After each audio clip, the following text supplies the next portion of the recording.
Hello അസ്സലാമു അലൈക്കും welcome back. ഇന്നത്തെ നമ്മുടെ വീഡിയോ കുട്ടികൾക്കൊക്കെ ഇഷ്ടപ്പെടുന്ന രീതിയിൽ ഒരു അടിപൊളി സ്വീറ്റ് റെസിപ്പി ആയിട്ടാണ് നമ്മൾ വന്നിട്ടുള്ളത്. ഒരു കോക്കനട്ട് സ്വീറ്റാണ് നമ്മൾ റെഡിയാക്കി എടുക്കാൻ പോകുന്നത്. വീട്ടിലുള്ള ഇൻഗ്രീഡിയൻസ് ഒക്കെ വെച്ചിട്ട് കുറഞ്ഞ ചേരുവ വെച്ചിട്ടാണ് നമ്മളിത് തയ്യാറാക്കി എടുക്കാൻ പോകുന്നത്. കുട്ടികൾക്കൊക്കെ നന്നായിട്ട് ഇഷ്ടമാവുകയും ചെയ്യും. അപ്പോൾ കൂടുതൽ ഞാൻ പറയുന്നില്ല, നമുക്ക് നേരെ വീഡിയോയിലേക്ക് കിടക്കാം.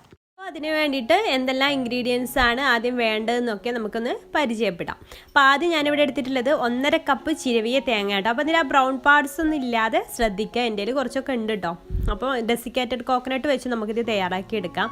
പിന്നെ ഒരു 2-3 ഏലക്കായുടെ പൊടി ഉണ്ടെങ്കിൽ അത് ചേർത്ത് കൊടുത്താലും മതി. പിന്നെ 1 കപ്പ് വെള്ളമാണ് ഇതിലേക്ക് ചേർത്ത് കൊടുക്കുന്നത്.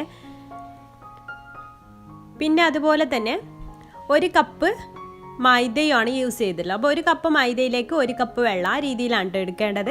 അപ്പോൾ 1 കപ്പ് മൈദയും പിന്നെ പഞ്ചസാരയുടെ അളവ് ഒരു 3/4 കപ്പാണ് ഞാൻ എടുത്തിട്ടുള്ളത്. 3/4 കപ്പ് മുതൽ 1 കപ്പ് വരെയൊക്കെ എടുക്കാം. അപ്പോൾ ഞാനിവിടെ എടുത്തിട്ടുള്ളത് 3/4 കപ്പാണ്. അപ്പോൾ ഇത്രയാണ് നമ്മുടെ ഇൻഗ്രീഡിയൻസ്. പിന്നെ ഒരു നുള്ളു ഉപ്പ് കൂടെ വേണം കേട്ടോ. മധുരം ഒന്ന് ബാലൻസ് ചെയ്യാൻ കൂടി പോകേണ്ട, ഒരു നുള്ളു മതി, അത്രയും മതി. ഇതെങ്ങനെയാണ് തയ്യാറാക്കിയെടുക്കുന്നത് നോക്കാം. അപ്പോൾ അത് ഉണ്ടാക്കിയെടുക്കാൻ വേണ്ടിയിട്ട് ഒരു പാൻ വെച്ചിട്ട് അതിലേക്ക് 1 കപ്പ് വെള്ളം ഒഴിച്ച് കൊടുക്കുക. നമ്മൾ നേരത്തെ മാറ്റി വെച്ചിട്ടുണ്ടായിരുന്ന 1 കപ്പ് വെള്ളം ഒഴിച്ച് കൊടുക്കുക. നോൺ സ്റ്റിക്കിൻ്റെ പാനോ അല്ലെങ്കിൽ ചൂടുകട്ടുള്ള മറ്റൊരു പാനോ എടുക്കുക. അപ്പോൾ അടി പിടിക്കൊന്നുമില്ല. പിന്നെ അതിലേക്കൊരു നുള്ളു ഉപ്പും നമ്മൾ മാറ്റി വെച്ചിട്ടുള്ള 3/4 കപ്പ് പഞ്ചസാര കൂടെ ചേർത്ത് കൊടുത്തിട്ട് നന്നായിട്ട് ഉരുക്കിയെടുക്കുക. അത് ഉരുക്കിയെടുത്ത് തിളച്ച് വരുമ്പോഴേക്കും ഒരു ഒട്ടുന്ന പരുവാവും കേട്ടോ. നമ്മൾ കയ്യിലിങ്ങനെ പിടിച്ച് നോക്കുമ്പോൾ ഒരു നൂൽ കൺസിസ്റ്റൻസി ആവുന്നതിൻ്റെ തൊട്ട് മുമ്പുള്ള ആ സ്റ്റേജ് ആവും. നന്നായിട്ട് ഒട്ടിപ്പിടിക്കുന്ന ഒരു പരുവാകുമ്പോൾ നമുക്കതിലേക്ക് കുറച്ച് നമ്മൾ നേരത്തെ ചതച്ചിട്ടുള്ള ഏലക്കാപ്പൊടി കൂടെ ചേർത്ത് കൊടുക്കുക. ഇപ്പോൾ ഏകദേശം തിളച്ച് വന്ന് ആ ഒരു ഒട്ടുന്ന പരുവായിട്ടുണ്ട്. അപ്പോഴാണ് നമുക്കതിലേക്ക് 1.5 കപ്പ് തേങ്ങ ചേർത്ത് കൊടുക്കേണ്ടത്. അപ്പോൾ ഈ തേങ്ങയിൽ കുറച്ചൊക്കെ ബ്രൗൺ പാർട്സ് ഉണ്ട് കേട്ടോ. അപ്പോൾ ബ്രൗൺ പാർട്സ് ഇല്ലാതെ എടുക്കാനായിട്ട് ശ്രദ്ധിക്കുക. ബാക്ക് ഭാഗം പീൽ ചെയ്തെടുത്തിട്ട് അങ്ങനെ മിക്സിയിലിട്ടിട്ടൊന്ന് ക്രഷ് ചെയ്താൽ മതി. എന്നിട്ട് അത് അതിൽ കിടന്നിട്ട് നന്നായിട്ട് തന്നെ വെന്ത് വരണം. ആ തേങ്ങ പഞ്ചസാര വെള്ളത്തിൽ നന്നായിട്ട് കുക്കായിട്ട് വരണം.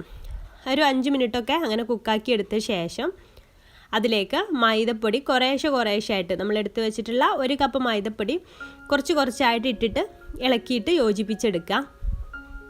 എല്ലാം കൂടെ ഒരുമിച്ചിട്ട് കൊടുക്കരുത്. ഇതുപോലെ കുറച്ചായിട്ട് ഇട്ടിട്ട് വേണം ഇളക്കി കൊടുക്കാനായിട്ട്. ഞാൻ മുഴുവനായിട്ട് ഇട്ട് കൊടുത്തിട്ടുണ്ട്. എന്നിട്ടൊരു ലോ ഫ്ലെയിമിലിട്ടിട്ട് വേണം കേട്ടോ ഇനി ഇത് ചെയ്യാൻ, എന്നാലേ കറക്റ്റായിട്ട് കുക്കായി കിട്ടുള്ളൂ. ലോ ഫ്ലെയിമിലിട്ടിട്ട് നന്നായിട്ട് ഇളക്കി കൈവിടാതെ ഇളക്കിയിട്ട് വേണം ഇത് ചെയ്തെടുക്കാനായിട്ട്.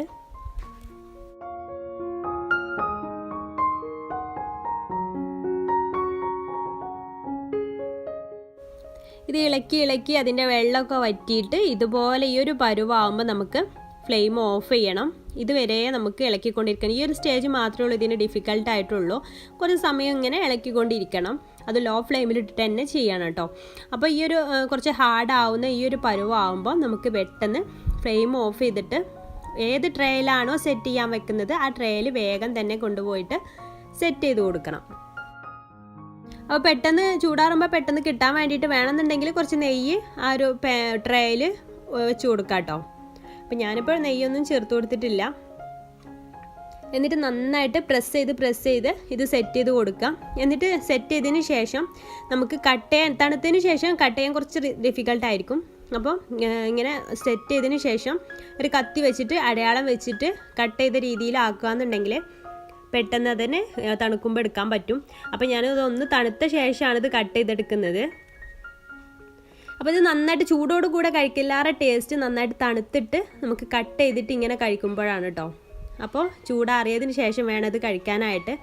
അപ്പോൾ നമ്മുടെ തേങ്ങാമിഠായി നല്ല തണുത്ത് വന്നിട്ടുണ്ട്. നല്ല ടേസ്റ്റി ആയിട്ടുള്ള തേങ്ങാമിഠായിയാണ്. അപ്പോൾ കുട്ടികൾക്കൊക്കെ തയ്യാറാക്കി കൊടുത്ത് നോക്കുക, എല്ലാവർക്കും ഇഷ്ടമാവും. അപ്പോൾ വീട്ടിലുള്ള കുറച്ച് ഇൻഗ്രീഡിയൻസ് മാത്രം വെച്ചിട്ട് നമുക്ക് തയ്യാറാക്കി കൊടുക്കാൻ പറ്റിയിട്ടുള്ള നല്ലൊരു സ്വീറ്റാണ്. അപ്പോൾ എല്ലാവർക്കും വീഡിയോ ഇഷ്ടമായെന്ന് വിചാരിക്കുന്നു. ഇഷ്ടമായെങ്കിൽ ലൈക്ക് ചെയ്യാനും ഷെയർ ചെയ്യാനും മറക്കരുത്. അതുപോലെ എൻ്റെ ചാനൽ ഇതുവരെ സബ്സ്ക്രൈബ് ചെയ്യാത്തവരൊക്കെ ഉണ്ടെങ്കിൽ പ്ലീസ് ഒന്ന് സബ്സ്ക്രൈബ് കൂടെ ചെയ്തിട്ട് സപ്പോർട്ട് ചെയ്യാം കേട്ടോ. അപ്പോൾ ഇൻഷാല്ലാ പുതിയൊരു നല്ലൊരു വീഡിയോ ആയിട്ട് നമുക്ക് അടുത്തൊരു ദിവസം കാണാം. അതുവരേക്കും ബൈ. Thank you.